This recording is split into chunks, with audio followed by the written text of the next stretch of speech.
Hello students, BA part second के मनोविज्ञान विषय के विद्यार्थियों को आज मैं पेपर फर्स्ट का चैप्टर पढ़ाऊंगी।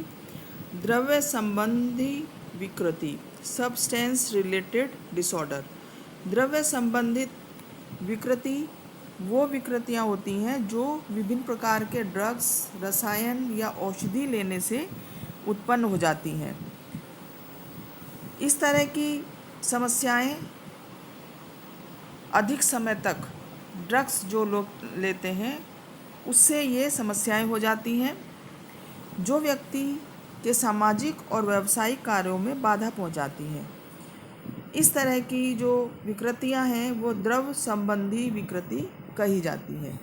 DSM-4 जो मानसिक रोगों का वर्गीकरण है उसमें द्रव्य संबंध विकृति का वर्णन करने के लिए दो महत्वपूर्ण पदों का उपयोग किया गया है: द्रव्य दुरुपयोग और द्रव्य निर्भरता।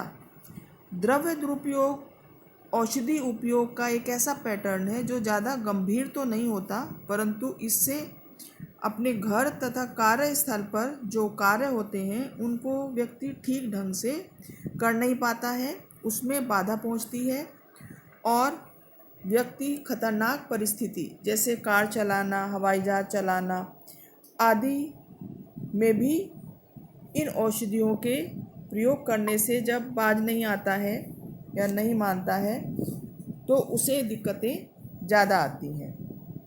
विलिंगसन और उसके सहयोगियों ने 1987 में कहा कि जो लोग इन औषधियों का दुरुपयोग करते हैं वे एक समय में एक से अधिक औषधि का उपयोग करते हैं। द्रव्य दुरुपयोग के अंतर्गत इस प्रकार के बहुउपयोग करने से द्रव्य दुरुपयोग इसको कहा गया है। द्रव्य दुरुपयोग की पहचान के लिए आवश्यक है कि व्यक्ति औषधि लेने या ड्रग्स लेने के कारण 1 साल के भीतर ही किसी न किसी निम्न में से 3 समस्याओं से वो ग्रसित रहे, जैसे कि पहला है कि महत्वपूर्ण जानकारियों, जवाबदेहियों को पूरा करने में व्यक्ति जब असफल रहता है, जैसे व्यक्ति अपने कार्य से अनुपस्थित रहता हो या अपने बच्चों की उपेक्षा करता हो। दूसरा जो लक्षण है वो है मदहोशी की अवस्था में व्यक्ति अपने आप को दैहिक खतरे से एक्सपोज करता हो, जैसे मदहोशी की अवस्था में वो कोई खतरनाक मशीन चलाता हो या बाहरी वाहन चलाता हो। तीसरा जो इसका लक्षण है वो है व्यक्ति सतत सामाजिक और अंतर्वैयक्तिक समस्याओं जैसे पति पत्नी से झगड़ा, परिवार के अन्य सदस्यों के साथ झगड़ा आदि का व्यवहार करता हो। अगला लक्षण है व्यक्ति को कानूनी समस्याओं जैसे गिरफ्तारी आदि का सामना करना पड़ा हो। तो इस तरह के जो लक्षण होते हैं वो द्रव्य दुरुपयोग के अंतर्गत आते हैं। लंबे समय तक यदि व्यक्ति द्रव्य दुरुपयोग की स्थिति में रहता रहे, अर्थात इन लक्षणों में रहता रहे, तो इससे उसमें एक विशेष अवस्था उत्पन्न हो जाती है जिसे कहा गया है द्रव्य निर्भरता। अर्थात ऐसी निर्भरता 2 तरह की होती है, एक तो मनोवैज्ञानिक निर्भरता और दैहिक निर्भरता। मनोवैज्ञानिक निर्भरता में व्यक्ति औषधि लेने की तीव्र लालसा दिखाता है और उसे लेने के लिए वह मानसिक रूप से योजना बनाता है। ऐसे लोग जिनमें मनोवैज्ञानिक निर्भरता उत्पन्न हो जाती है, अर्थात वो ड्रग्स पर मानसिक रूप से निर्भर हो जाते हैं, वे अपना अधिकतर समय औषधि को प्राप्त करने में लगाते रहते हैं, जिसका परिणाम ये होता है कि वे अपने स्कूल, सामाजिक कार्य, संबंधों पर बहुत कम ध्यान दे पाते हैं। प्रायः इनकी दोस्ती ऐसे लोगों से होती है जो उन्हें वांछित औषधि को प्राप्त करने में मदद करते हैं। औषधि पर मनोवैज्ञानिक निर्भरता रखने वाले व्यक्ति यह जानते हुए भी कि ऐसी औषधि से उनमें हृदय रोग, किडनी का रोग, लीवर के कैंसर, अल्सर आदि हो सकते हैं, फिर भी वो औषधि लेना जारी रखते हैं। जब व्यक्ति अत्यधिक तथा बार बार द्रव्यों को लेता है तो उसमें प्रत्याहार के लक्षण विकसित हो जाते हैं। विड्रॉल मतलब वो हर चीज़ से बचना चाहता है। इसे दैहिक निर्भरता की संज्ञा दी गई है।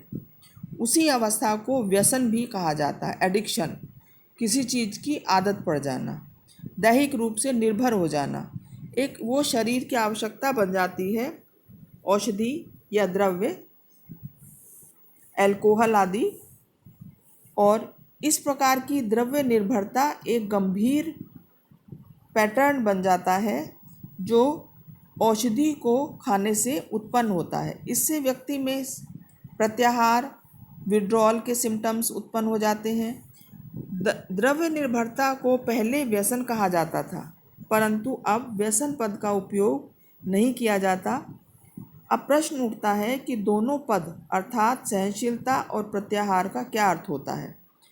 सहनशीलता एक ऐसी दैहिक क्रिया है जिसमें व्यक्ति को वांछित प्रभाव उत्पन्न करने के लिए पहले की तुलना में अधिक मात्रा में व्यसन संबंधी औषधि को लेना पड़ता है। प्रत्याहार से तात्पर्य है अदुखद मनोवैज्ञानिक और दैहिक प्रभाव जो उस समय व्यक्ति में उत्पन्न होते हैं जब वह लगातार खाए जाने वाली औषधि को बंद कर देता है। इसमें अन्य बातों के अलावा व्यक्ति में बेचैनी, घबराहट, कंपन और कुछ केस में तो मृत्यु भी हो जाती है। तो द्रव्य निर्भरता जो है वो बहुत ही एक खतरनाक स्थिति होती है, क्योंकि व्यक्ति उस द्रव्य पर निर्भर हो जाता है और वो उसको किसी न किसी तरह से हासिल करना चाहता है, नहीं तो उसमें अनेक प्रकार की बेचैनी, दैहिक रूप से लक्षण उत्पन्न हो जाते हैं। अब द्रव्य निर्भरता की पहचान क्या हो, इसकी पहचान करने के लिए कुछ लक्षण हैं। इनमें से कम 3-4 लक्षण अगर व्यक्ति में जारी हैं काफ़ी टाइम से, 1 वर्ष के भीतर, तो ये कह सकते हैं कि व्यक्ति में द्रव्य निर्भरता उत्पन्न हो गई है।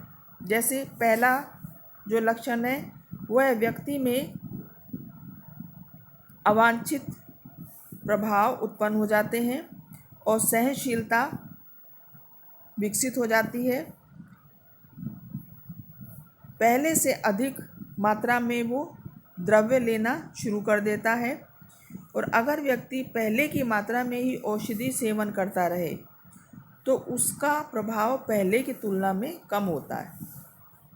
दूसरा लक्षण है कि द्रव्य को लेने से अगर बंद कर दिया जाए तो व्यक्ति में प्रत्याहार के लक्षण विकसित हो जाते हैं। प्रत्याहार लक्षणों को कम से कम करने या उनसे छुटकारा पाने के लिए रोगी अन्य द्रव्यों का भी सेवन फिर करने लगता है। अगला जो लक्षण है वो है व्यक्ति द्रव का उपयोग अधिक करता है और उसका उपयोग विशेष अवधि तक ना करके लंबे समय तक करता रहता है।